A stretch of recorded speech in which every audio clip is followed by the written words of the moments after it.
미국의 이 개혁주의 신학자이자 이 세계적인 석학인 이 마이클 호튼 교수는 그리스도가 없는 기독교를 경계해야 한다라고 이렇게 말한 적이 있습니다.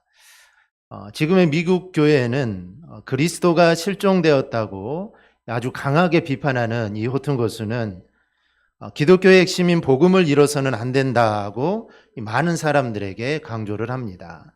그는 이렇게 말합니다. 그리스도는 우리를 잘 살게 만드는 코치가 아닙니다. 예수 없이 더 잘 사는 사람도 많습니다. 교회는 더 이상 우리의 삶을 윤택하게 만드는 방법이 아니라 기독교의 핵심인 복음을 선포해야 합니다. 최근 미국에서 부흥하는 교회들의 특징이 있습니다. 부흥하고 있는 교회들의 특징은 대부분 행복, 형통, 이 성공에만 집중되어 있다라고 이렇게 말을 합니다. 또한 어떤 교회는 환경 보호와 평화, 정의와 같은 이런 것에 가치가 집중되어 있습니다. 이런 것들이 위험한 이유는 성도들이 진리에 관심을 갖고 믿음, 신앙, 이 교리를 중요하게 여기는 것이 아니라 감정과 경험만을 원하고 또 자신에게 유익한 것이 무엇인가 여기에 초점이 맞추어지기 때문에 이것이 바로 위험하다라고 이렇게 말을 합니다. 또한 복음은 하나님이 우리를 그리스도를 통해 자신과 화해시키셨다는 소식이며 하나님이 우리를 위해 무엇을 하셨는지에 대하여 집중해야 한다라고 호튼 교수는 이렇게 말을 합니다. 이 구원의 기쁜 소식인 이 복음은 성공과 행복, 인생의 그 어떤 가치와도 비교할 수 없는 놀라운 축복이자 바로 은혜입니다. 그러니 우리는 이 복음을 가리는 잘못된 생각이나 이런 사상에 우리가 빠져서는 안 되고 오직 복음의 기쁜 소식을 우리는 늘 붙들어야 합니다. 그런 영향을 받아서 그런지 국민일보의 보도된 자료에 의하면 미국 여론조사 기관인 프리서치 센터가 이 종교개혁 500주년을 맞이해서 미국과 서유럽의 개신교인들과 이 카톨릭 교인을 대상으로 설문조사를 한 적이 있습니다. 그런데 그 내용이 거의 충격적입니다. 설문조사는 미국 개신교와 카톨릭 교인 5,198명, 그 다음에 서유럽 15개 국가 25,000명을 대상으로 온라인과 전화로 설문조사를 했습니다. 먼저 개신교와 카톨릭이 비슷한가? 이 개신교와 카톨릭이 비슷한가? 이 질문에 미국 개신교인, 즉 우리와 똑같은 장로교 개신교인들은 57%가 개신교와 카톨릭은 비슷하다라고 이렇게 대답을 했습니다. 서유럽 기독교인들은 58%가 비슷하다. 그리고 다르다. 개신교와 카톨릭은 다르다라고 응답한 사람은 미국 개신교가 41%, 그리고 유럽은 26%였다고 합니다. 미국과 서유럽 개신교인 중에 10명 중에 6명은 개신교와 카톨릭은 별 차이가 없다라고 이렇게 인식을 합니다. 특히 종교개혁의 본산인 이 독일에서는 크리스찬 4명 중에 3명이 개신교와 카톨릭은 비슷하다라고 이렇게 답을 했습니다. 오직 믿음, 그러면 오직 성경, 이게 이 종교개혁의 이 가치인데 여기에 대한 설문조사는 더 충격적입니다. 오직 믿음으로 구원받는다. 이게 우리의 모토가 아닙니까? 오직 믿음으로 구원받는다.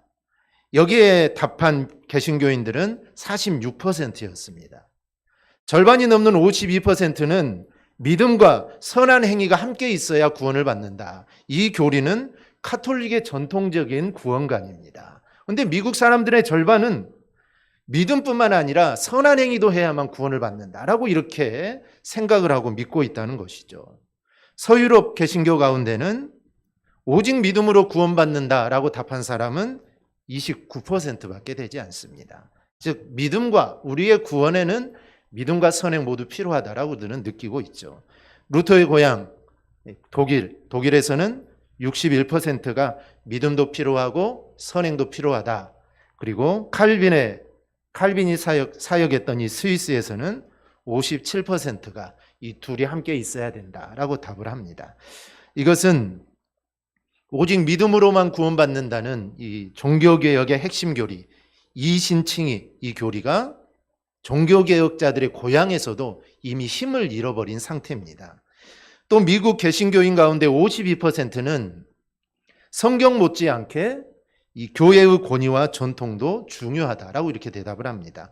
이건 역시 카톨릭의 교리와 가까운 것입니다. 카톨릭은 성경의 교리와 그 다음에 교회의 또 권위, 그 다음에 교황의 이 권위를 동등한 위치에 놓고 있습니다. 그래서 교회의 성경의 권위와 이런 교회 권위가 중요하다, 함께 중요하다고 생각하는 것은 이 카톨릭의 그런 사상입니다.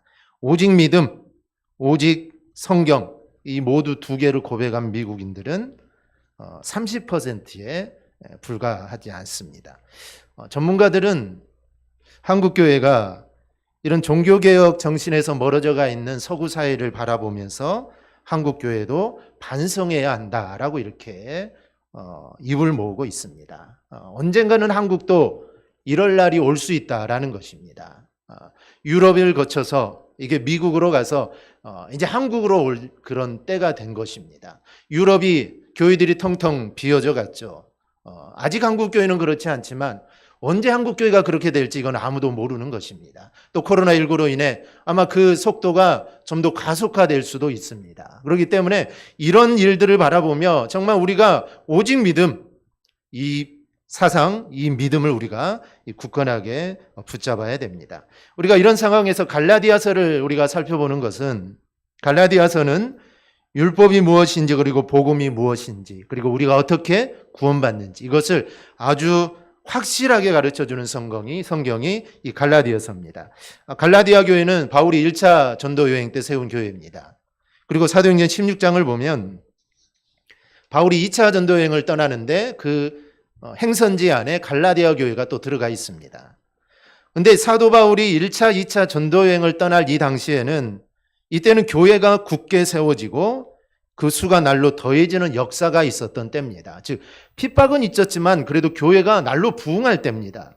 사도행전 16장 5절에 보면 이에 여러 교회가 믿음이 더 굳건해지고 수가 날마다 늘어가니라. 바로 이런 때입니다.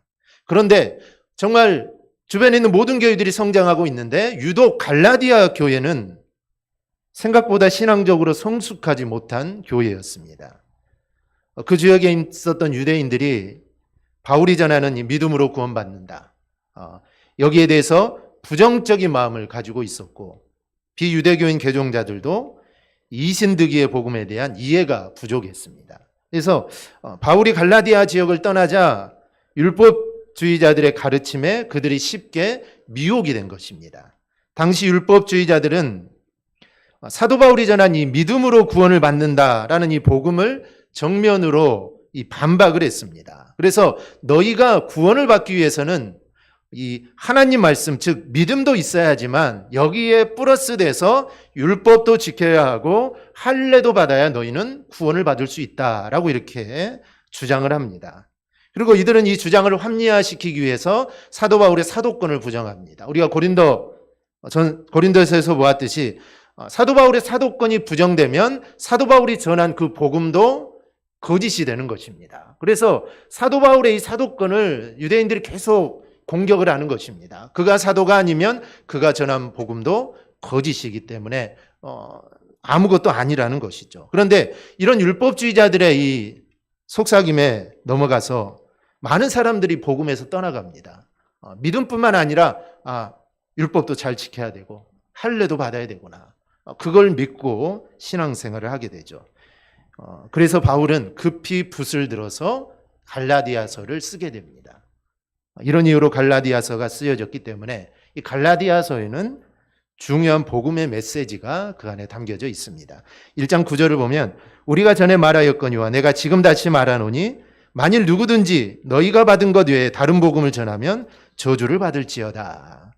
여기를 보면 사도 바울은 이 복음을 변질시킨 유대인들에게 아주 무섭게 경고를 하는 걸 볼 수 있습니다. 저주가 임할 것이다 라고 쓰고 있습니다. 그리고 혹시 천사라고 하더라도 내가 전한 복음에 다른 복음을 전하면 천사라도 저주를 받을 것이다. 이렇게 아주 강하게 말을 합니다. 이것은 오늘도 마찬가지입니다. 오늘날도 마찬가지입니다. 우리 주변에는 거짓 선지자와 자칭 하나님의 일꾼이라고 말하는 사람들이 너무나 많습니다. 우리는 절대 이들에게 속아서는 안 됩니다. 누가복음 21장 8절을 보면 이르시되 미혹을 받지 않도록 주의하라.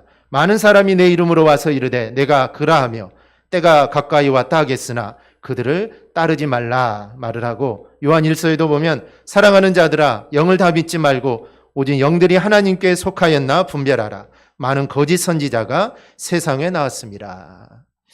우리가 이단에 속지 않기 위해서는 무엇보다도 예수님만을 구주로 모시고 있느냐 아니냐를 우리는 분별해야 합니다. 예수님 위의 것을 높이면 이는 틀림없이 거짓이요 이것은 이단입니다. 요한복음 14장 6절을 보면 예수께서 이르시되 내가 곧 길이요 진리요 생명이니 나로 말미암지 않고는 아버지께로 올 자가 없느니라. 사도행전에도 보면 다른 이로서는 구원을 받을 수 없나니 천하 사람 중에 구원을 받을 만한 다른 이름을 우리에게 주신 일이 없음이라 하였더라. 성경은 분명하게 말씀을 합니다. 그렇기 때문에 교주를 높이고 사람을 높인다면 그것은 바로 이단인 겁니다. 그런데 이단들이 노리는 것이 있습니다. 자신들을 지지하든 자신들을 반대하든 자신들이 사람들의 입에 오르내리기를 원합니다. 오르내리기를 원합니다. 여기가 이단이든지 아니면 이단이 아니든지 별로 관심은 없습니다. 사람들의 입에 오르내려야 합니다. 그래서 이단을 거부하는 사람들에게 야 그러면 이게 맞는지 틀린지 한번 같이 연구해보자. 야 알고서라도 반대를 해야지. 야 알지도 못하면서 그게 무슨 말이냐. 한번 같이 이게 맞는지 틀리는지 한번 알아보자. 이렇게 접근을 합니다. 그러나 그들은 이미 고도로 훈련된 사람들입니다. 그냥 우리와 같은 사람이 아닙니다. 그들은 정말 집중적으로 훈련을 받은 사람들이기 때문에 그들을 만나면 그들의 논리에 빠져들 확률이 높습니다. 바로 이단이 노리는 것이 바로 이것이죠. 그러기에 이단을 이기는 가장 확실한 간단한 길은 성경을 깊이 알아야 합니다. 그리고 성경을 바르게 알아야 합니다. 깊이 아는 것도 중요하지만 바르게 알아야 합니다. 그래야만 우리가 이단의 속임수에 넘어가지 않게 됩니다. 또 이단은 교회의 약점을 파고들죠. 교회의 비리, 또 교회 사랑이 부족하다라고 이렇게 접근을 합니다. 목사님이 사랑이 없다라고 말을 합니다. 이 사랑이라는 것이 눈에 보이지 않습니다. 이 점수로 매길 수가 없죠.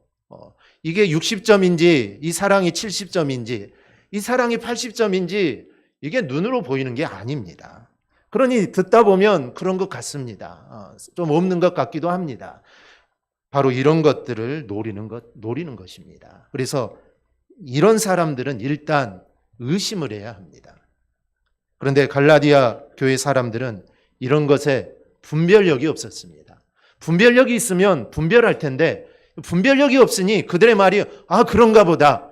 사도 바울은 믿음만 있으면 된다고 했는데 아닌가 보다. 야 율법도 지켜야 되고 할례도 해야 되고 야 착한 일도 해야 되고 이런 것이 있어야 되나 보다. 그들은 모르기 때문에 쉽게 넘어가 버리고 말았습니다.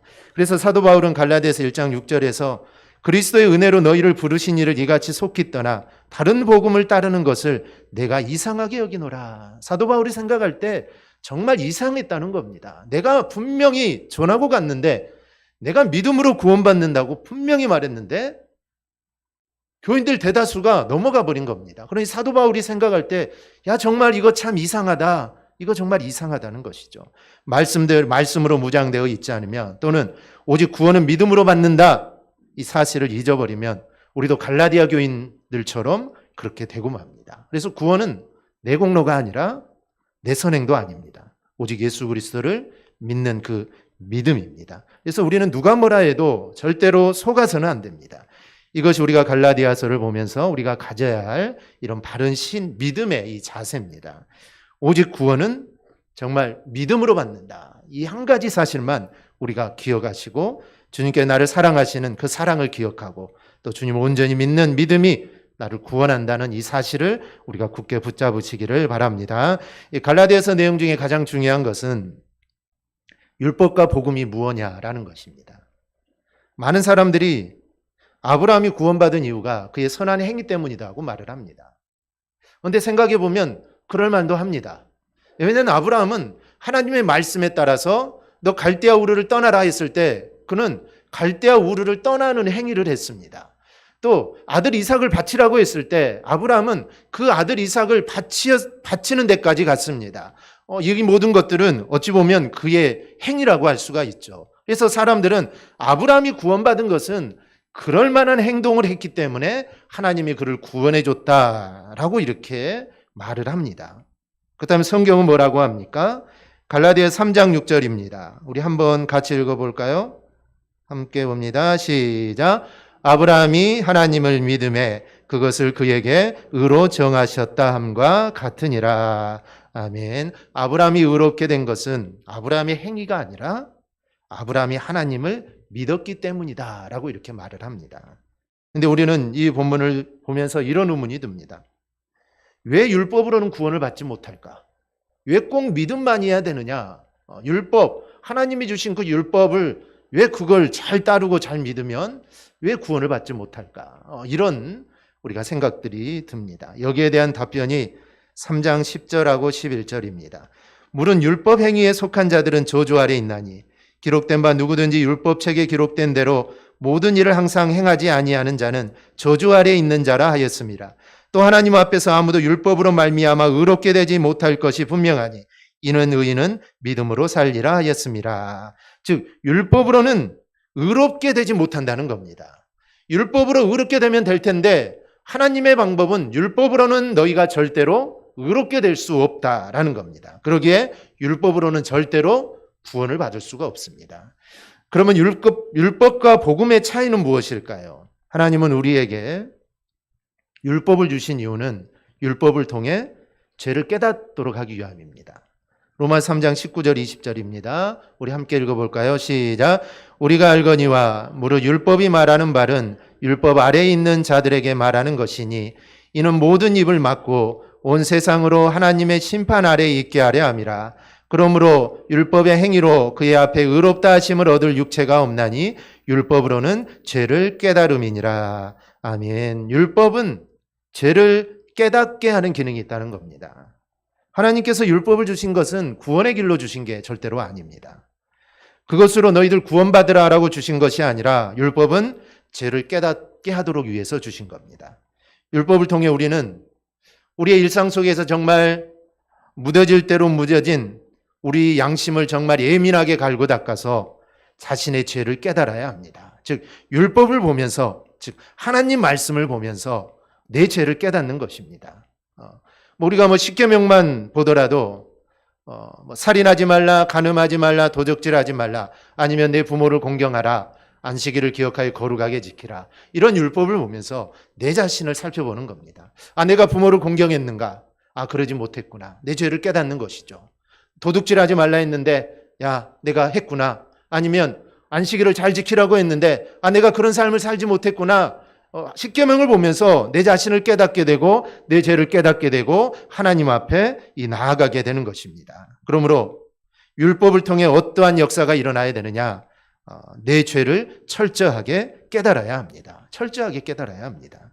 내가 얼마나 절망적인 상황에 놓여 있는지, 내가 얼마나 무기력한 존재인지 우리는 이거를 알아야 합니다. 그래요, 이러한 자신을 죄에서 구속해 주신 그 예수님의 은혜가 얼마나 큰가를 우리는 더 절실하게 느껴야 합니다. 그래서 율법으로 깨닫고 이거는 안 되겠구나, 그런데 예수님은 되구나, 이거를 우리가 알아가도록 하는 것이 바로 율법의 기능에 있습니다. 율법은 우리가 그것을 알고 있다, 또 문자적으로 알고 있다고 해서 중요한 게 아닙니다. 오직 하나님께서 우리에게 율법을 주신 목적을 아는 것이 정말 중요합니다. 율법은 죄를 깨닫도록 하기 위함입니다. 그러므로 율법을 통해 우리의 죄악을 발견하고 또 그로 말미암아 또 우리가 회개의 삶을 살고 구원의 예수 그리스도를 더욱 바라보는 저와 여러분이 되어야 합니다. 다음은 복음에 대해 알아보면은 복음을 주신 분은 예수님입니다. 갈라디아서 4장 4, 5절인데요. 때가 참에 하나님이 그 아들을 보내사 여자에게서 나게 하시고 율법 아래에 나게 하신 것은 율법 아래에 있는 자들을 속량하시고 우리도 아들의 명분을 얻게 하려 하심이라. 예수님은 율법 아래에서 태어났습니다. 그리고 그 율법대로 사셨습니다. 예수님이라고 그냥 자기 마음대로 산 건 아닙니다. 하나님 말씀대로 부모님도 공경하고 안식일도 지키고 하나님 말씀대로 율법을 지키면서 이 땅을 살게 됩니다. 그런데 이 예수님께서 율법을 지킨 것은 개인적인 책무로서 율법을 지킨 것이 절대 아닙니다. 왜냐하면 예수님은 율법을 지켜야 할 의무가 없습니다. 왜냐하면 예수님은 율법의 수여자이지 율법을 준행하실 분은 아닙니다. 율법을 우리에게 주신 분이기 때문에 율법을 지켜야 될 의무가 예수님에게는 없습니다. 그런데 예수님이 율법을 준수한 것은 하나님의 말씀에 순종한 것뿐입니다. 하나님 말씀에 순종한 것뿐이죠. 그리고 죄와 허물이 없으시며 완전하신 그 자신의 몸을 십자가에 산제사로 드림으로써 구약 율법이 요구하는 모든 것을 완전하게 이루셨습니다. 피 흘림이 없으면 제사함이 없다라는 이 율법을 주님은 십자가에서 아주 완전하게 이루신 겁니다. 그리고 이로 말미암아 그리스도 안에 있는 우리는 이제 율법으로부터 완전하게 자유함을 얻게 되었습니다. 따라서 예수님을 믿는 사람은 하나님께 의롭다함을 얻습니다. 율법에 의해서 의롭다함을 얻는 것이 아니라 예수 그리스도를 믿는 그 믿음으로 하나님이 우리를 보시고 의롭다라고 칭해 주십니다. 어떤 사람은 예수님의 피가 얼마나 되기에 모든 사람의 죄를 다 사할 수 있냐라고 말을 합니다. 만약에 예수님이 사람이라면 예수님의 피는 한 사람의 죄도 사할 수 없습니다. 죄인이 죄인의 죄를 사할 수 없는 겁니다. 그런데 예수님은 하나님이시죠. 전능하신 하나님이시기 때문에 그 모든 사람들의 죄를 충분히 사할 수 있는 능력이 바로 주님에게 있는 겁니다. 그래서 하나님이 이 땅에 몸을 입고 이 땅에 육신을 입고 이 땅에 오신 겁니다. 주님은 우리의 죄를 지시고 죽으셨다가 부활하셨습니다. 주님은 나를 믿는 자는 나의 피로 죄 용서받고 나를 믿는 자는 내가 부활한 것처럼 너도 부활할 거다라고 분명하게 우리에게 말씀해 주셨습니다. 그래서 예수 믿으면 죄 용서함 받고 구원받고 우리는 주님 안에서 부활하여 새로운 몸이 된다. 이게 바로 이 복음입니다. 즉 믿음으로 구원받는다는 것이 바로 복음입니다. 그러면 주님이 왜 이렇게 하셨을까요? 그렇게 하시는 가장 큰 이유는 사랑입니다. 우리를 사랑하시기 때문에 인간의 육신을 입고 이 땅에 오신 것이고 우리를 사랑하기 때문에 십자가에서 죽으신 겁니다. 그리고 또 하나 이유를 찾는다면 예수 안에 우리를 새 사람으로 만드시기 위함입니다. 에베소서 2장 10절을 보면 우리는 그가 만드신 바라 그리스도 예수 안에서 선한 일을 위하여 지으심을 받은 자니 이 일은 하나님이 전에 예비하사 우리로 그 가운데서 행하게 하려 하심이니라 이렇게 하십니다. 하나님이 우리를 그리스도 안에서 새 사람으로 만드신 이유는 주님 안에서 선한 일을 하도록 하기 위함입니다. 그렇다면 하나님이 우리에게 원하시는 선한 일은 뭘까요? 이걸 우리가 행해야 되는데 이 선한 일이 무언가 알아야 행할 거 아닙니까? 그냥 착한 일일까요? 사람들을 도와주고 이런 일일까요? 이 선한 일이란 인간이 타락하기 이전에 하나님이 인간을 창조하실 때 그 창조 속에 두었던 하나님의 뜻을 의미합니다. 즉 아담과 하와를 창조하시고 그 아담과 하와 안에 두셨던 하나님이 의도하신 뜻이 있습니다. 그게 바로 선한 일입니다. 이것을 한마디로 말하면 하나님의 영광입니다. 왜냐하면 하나님은 당신의 영광을 위해 인간을 지으셨기 때문입니다. 그렇다면 우리 그리스도인들, 새로운 피조물이 된 우리들은 어떻게 해야 됩니까? 당연히 하나님의 선한 목적에 부합된 삶을 우리는 살아야 합니다. 곧 하나님의 영광을 위한 삶을 우리는 늘 살아야 합니다. 이를 위해 선행되어야 할 것이 하나님의 말씀에 철저하게 순종하는 겁니다. 하나님의 영광이란 무엇입니까? 그것은 하나님의 말씀에 순종할 때 높아지고 드러나는 것입니다. 하나님의 말씀에 순종하지 않는데 어떻게 하나님을 높일 수 있겠습니까? 하나님 말씀에 우리가 순종하기만 하면 이 자연스럽게 하나님의 영광을 드러내게 됩니다. 그러므로 우리는 어찌하든지 정말 하나님 말씀에 순종하는 삶들을 우리는 살아야 합니다. 그래야 하나님의 영광이 자연스럽게 드러나는 것입니다. 내가 무엇을 해서 하나님의 영광을 드러낼까? 이게 아니라 내가 어떻게 하나님 말씀에 순종할까?